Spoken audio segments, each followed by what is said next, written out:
Okay, so what I've got here is a circuit with an LDR and an LED that are facing each other, and I've got it tied to the transistor.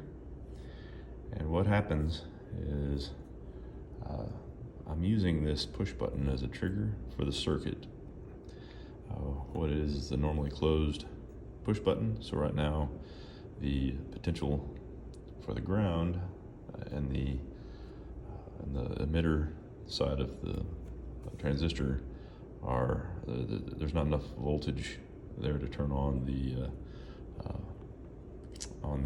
circuit and make the LED light up. And so when I trigger it, the LED is going to light up. It's going to shine and stay lit because it's shining on the LDR. And when I break the light from the LDR, it'll go off, and then I'll have to trigger it again. So I push the button and the light comes on, shining on the LDR, and I'm going to break the beam of light between the LDR and the LED, and it shuts off. And to turn it back on, I just, that momentary